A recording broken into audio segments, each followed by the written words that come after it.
Nesta aula nós conversaremos sobre aqueles modelos planetários que despontaram como sendo relevantes ao longo da história da ciência. Para isso, então, nós começaremos onde normalmente a gente sempre começa, pelo menos em se tratando da história da ciência, que é Aristóteles. Partiremos de Aristóteles até chegar em Kepler. Então, eu provavelmente falarei sobre as leis de Kepler e após isso, a aula dar-se-á por encerrada. Então, agora para nós iniciarmos essa aula, eu gostaria de apresentar a vocês uma tabela que eu criei.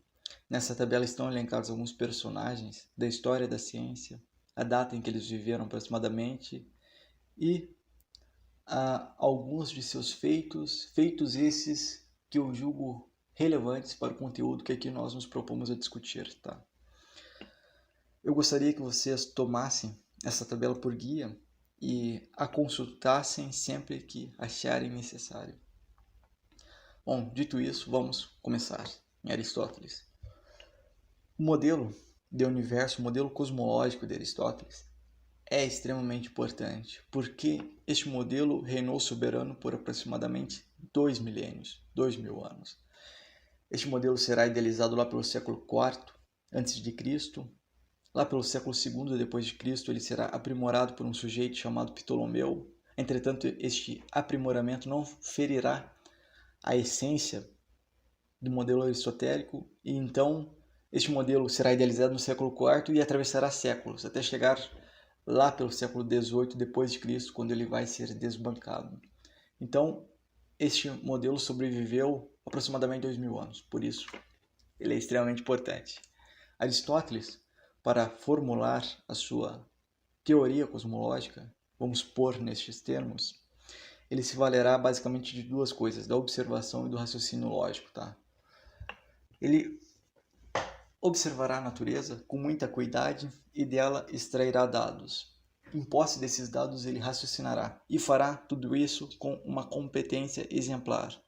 Pois lembremos-nos, Aristóteles foi o primeiro indivíduo da história a compor um tratado sobre lógica. Foi o primeiro. E também, sem sombra de dúvidas, foi um dos indivíduos mais inteligentes que já passou pelo planeta Terra. Sem sombra de dúvidas. Bom, o universo de Aristóteles. O universo de Aristóteles é, para começo de conversa, esférico. Tem as dimensões de uma esfera. Tem a forma geométrica de uma esfera. Bom, então ele tem dimensões finitas. Não é um universo infinito. É finito e eterno. Ele não teve um início, não terá um fim. Ele sempre existiu e sempre existirá. É um universo eterno, finito e esférico. Bom, se ele é esférico, toda esfera tem um centro. O que há no centro do universo? Aristóteles dirá que no centro do universo aloja-se a Terra, o planeta Terra aloja-se no centro do universo. Dirá também que tudo o que existe dentro dessa esfera, dentro do universo, é constituído a partir de uma combinação de 5 elementos. Agora, para nós prosseguirmos, para facilitar o entendimento do que virá, eu proponho que nós dividamos esta esfera em duas partes, em duas parcelas, em duas camadas. Uma camada mais interna, né, e uma camada mais externa.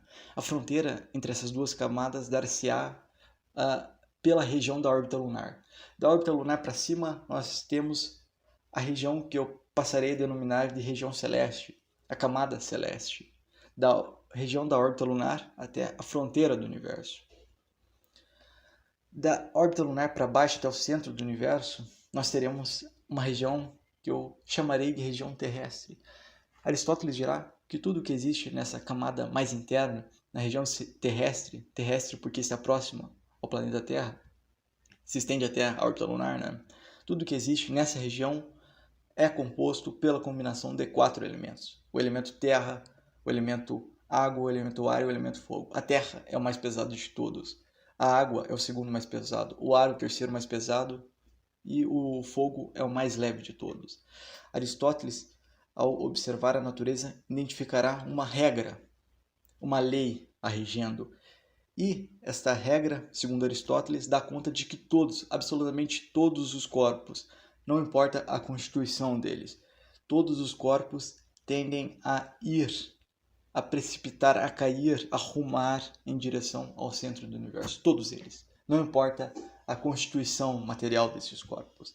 Entretanto, eles tendem a ir a mover-se em direção ao centro do universo com diferentes vontades, com diferentes desejos, com diferentes energias, com diferentes ímpetos, tá? Este ímpeto de estar no centro do universo será maior quanto maior for o peso do objeto, do corpo. Então, se um corpo é constituído predominantemente por terra, que é o elemento mais pesado de todos, esse corpo é muito pesado, ele tenderá a ocupar o centro do universo. Observem que isto explica o porquê que há uma quantidade assombrosa de terra sobre os nossos pés. Explica o porquê que a Terra está no centro do universo. Explica o porquê uma camada de água a envolve. Explica porquê que, envolvendo essa camada de água e de terra, há uma camada de ar.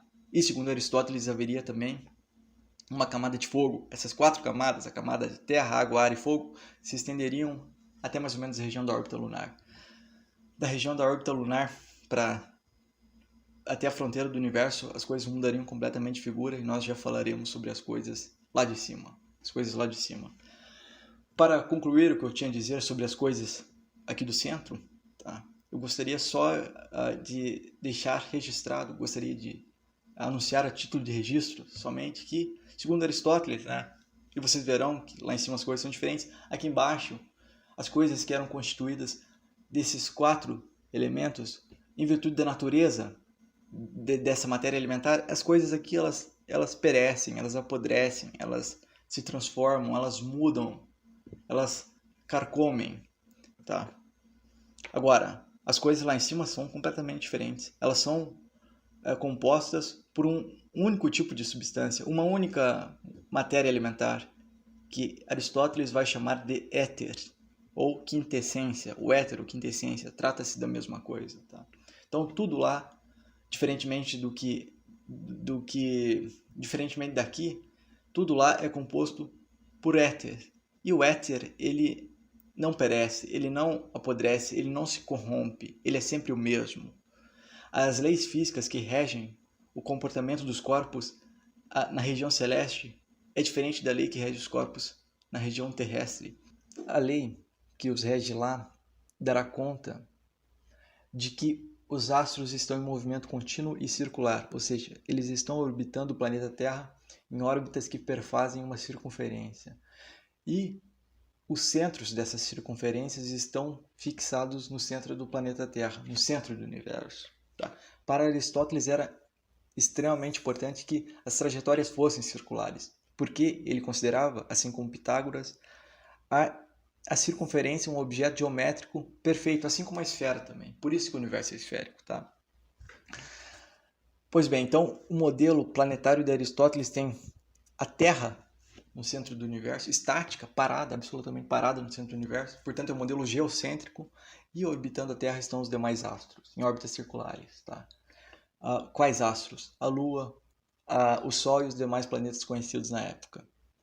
Só que acontece é que há seríssimos problemas com a teoria aristotélica. Aristóteles conhecia esses problemas, mas não sabia resolvê-los. E que problemas são esses? Acontece que se você olhar o céu noturno, o firmamento, durante um ano, você perceberá que há astros que aparentemente estão executando uma circunferência, mas em determinada época do ano, eles regridem um arco de circunferência e depois progridem. Estes astros foram chamados pelos gregos de planetas errantes. E estes planetas errantes configuravam um sério problema para a teoria aristotélica. Um desses astros era o planeta Marte. Bom, Aristóteles, como eu disse, não sabia explicar este movimento espúrio. Quem proporá uma explicação será um astrônomo que viverá em Alexandria, no Egito, trabalhará na famosa Biblioteca de Alexandria lá pelo século II d.C., no século II d.C. Este astrônomo se chamava Ptolomeu e ele preservará a ideia que era tão cara a Aristóteles, a ideia das trajetórias circulares. Ele dirá, sim, os astros estão em órbitas circulares, só que não se trata de uma única circunferência, se trata de uma composição de circunferências, uma combinação de 2 circunferências. Eles estão executando uma trajetória circular menor, tá? Chamada de epiciclo, e o centro dessa trajetória do epiciclo está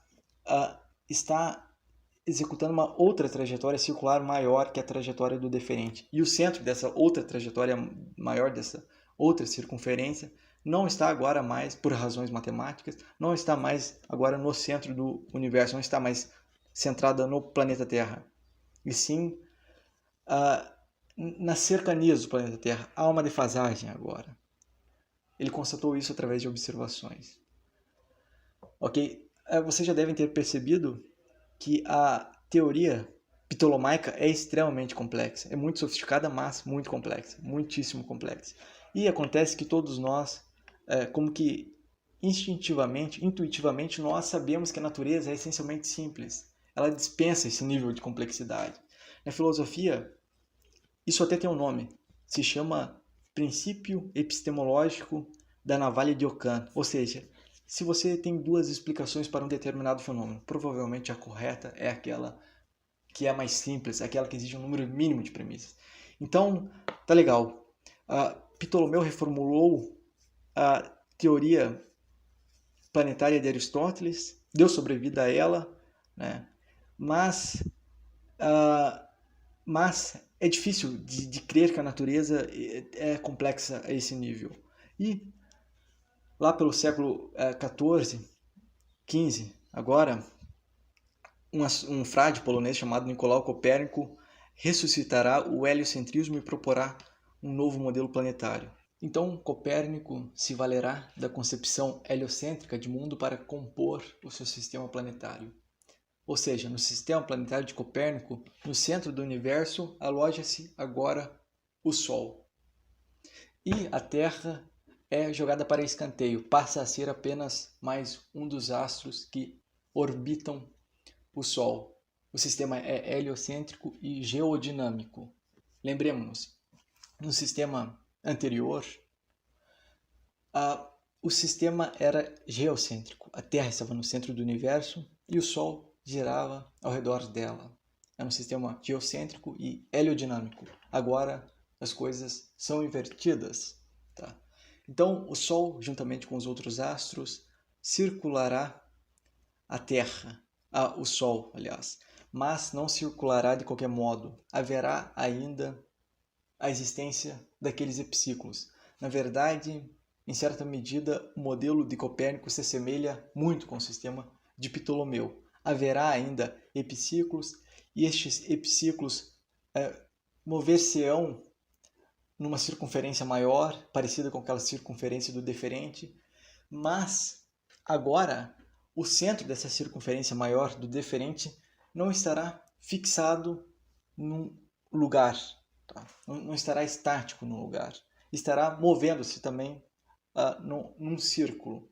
Ou seja, compreende-se daí que o sistema que Copérnico propõe é muito mais complexo que o sistema de Ptolomeu. Muito mais complexo, ao meu ver, muito mais complexo. E justamente em virtude disto, do alto nível de complexidade envolvido nele, que ele será rejeitado na época em que ele é proposto. Eu confesso que se eu estivesse vivo na época, provavelmente eu o rejeitaria em detrimento do sistema ptolomaico. Seria refratário a ele. Tá? Agora, tempo passará e entrará em cena, surgirá na história dois indivíduos que serão muito importantes. Eles, trabalhando conjuntamente, contestarão o sistema ptolomaico com fortes argumentos, com argumentos verdadeiramente sólidos. Tá?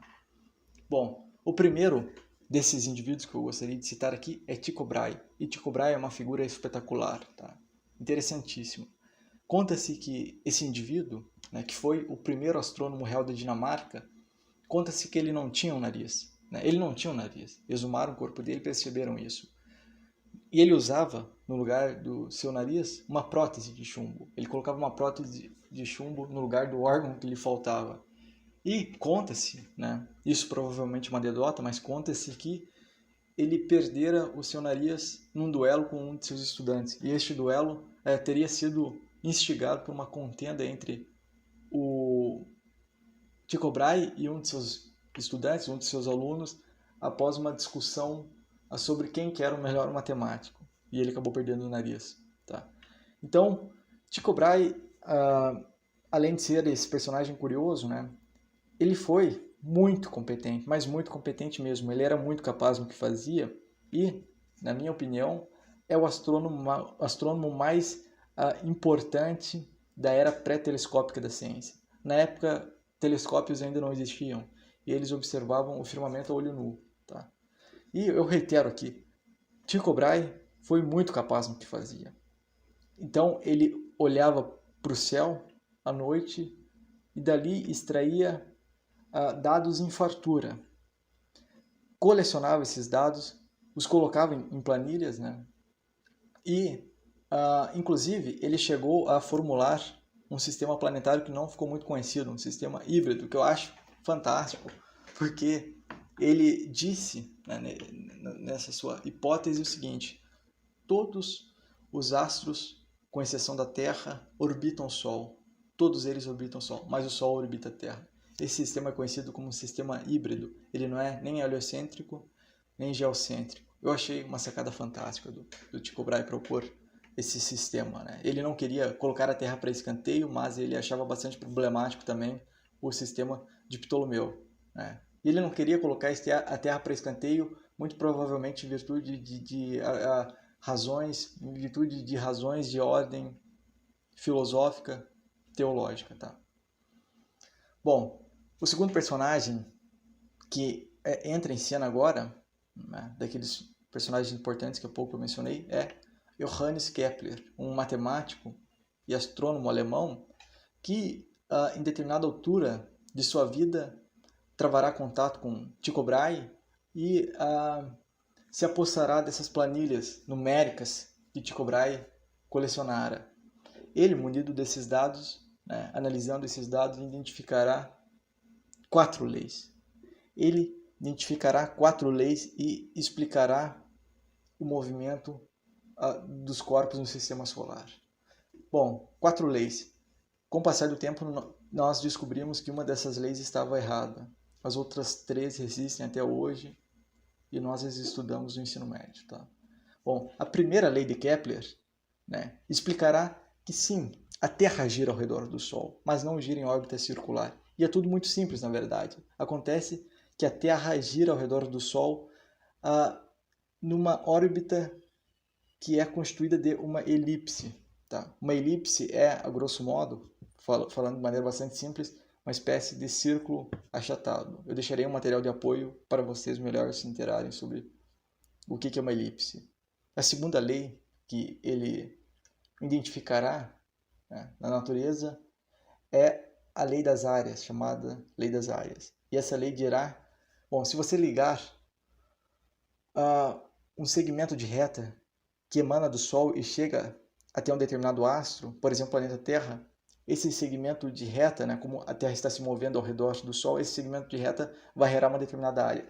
Kepler dirá, através de sua segunda lei, que áreas desiguais são varridas em intervalos de tempos iguais. E consequência dessa lei é que a velocidade tangencial dos astros variam na medida em que eles se deslocam nesse movimento revolucionário ao redor do Sol. Tá? No caso da Terra, eu não lembro com exatidão, mas eu penso não estar enganado. Tá? No caso da Terra, a aceleração, né, tangencial que age ali é algo da ordem de 16 milímetros por segundo ao quadrado. É algo irrisório. Tá? Bom, e a terceira lei, que resistiu ao tempo, né?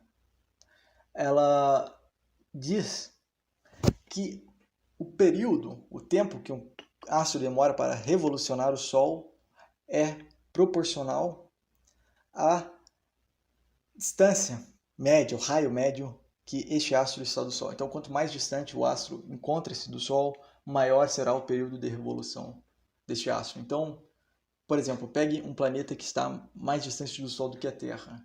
Júpiter, Saturno, Urano, qualquer um. Todos eles, por estarem mais distantes do Sol do que a Terra, eles terão, então, períodos de revolução maiores do que o da Terra, que é de aproximadamente 365 dias. Ok? Então, essas são as 3 leis de Kepler e nós pararemos por aqui.